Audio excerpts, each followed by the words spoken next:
With the release of Xenoblade Chronicles Definitive Edition on the Nintendo Switch, you can now play the entire series on your favorite handheld console. These games are of course one of the best turn-based action RPGs. Now, I'm not going to tell you which game is better out of the two, but what I will do is tell you which game has the better battery life. In today's video, we're going to test the battery life of Xenoblade Chronicles Definitive Edition and then compare it to the battery life of the second game in the series, Xenoblade Chronicles 2.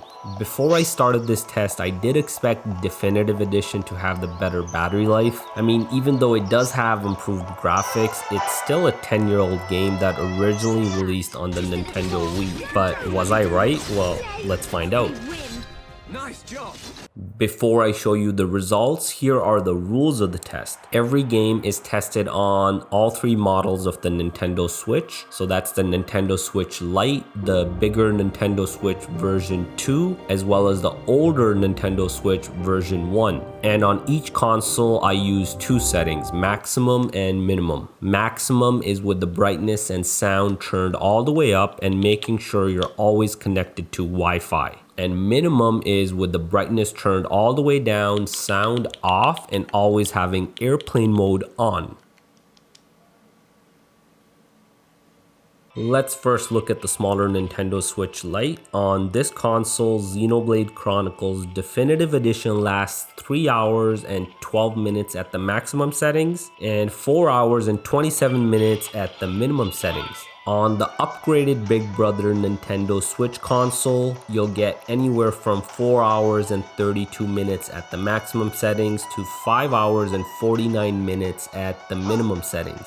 And if you're still chugging along with your older version 1 Nintendo Switch, you're gonna have to charge it more often because you'll only get 2 hours and 50 minutes at the maximum settings and 3 hours and 12 minutes at the minimum settings. But don't feel bad, that console has other advantages that I really won't talk about in this video. I mean, when you look at these numbers for a 10-year-old game, they're not that impressive. And just to show you, here's how the Definitive Edition compares to Breath of the Wild. In terms of battery life, they're very similar. But I'm sure you'll agree that Breath of the Wild is a much more demanding game, or at least it looks like a much more demanding game on the hardware. But that, of course, doesn't really reflect in the battery life.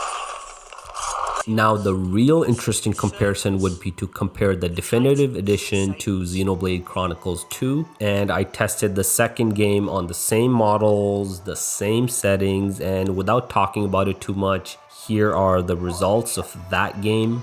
Now, when you do compare the two, the results are real interesting. It's not really what I expected, to be honest. It's kind of odd. It's like each game has a preferred console. So when you look at the Nintendo Switch Lite, Xenoblade Chronicles 2 has the better battery life. In fact, you're getting almost 43 minutes extra at the minimum settings. But when you look at the regular Nintendo Switch version 2, it's actually the Definitive Edition that has the better battery life. And the difference here isn't as much, but you're still getting an additional 14 minutes. So if you're sitting down one day running low on battery life and you have to choose between these two games, it's really gonna come down to what console you're using. I mean, when I started the test, that's not really the answer I thought I would give you, but here it is. That's the results that I got. So with that comparison, I'm almost out of battery, and that is the end of the video. If you like this content, make sure you hit that like button. And if you haven't done so already, make sure you subscribe with notifications on so you don't miss any of my uploads in the future.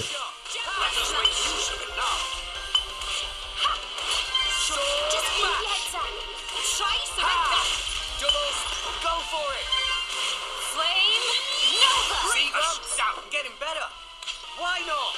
My lady, I would advise you to put more thought to your defense next time.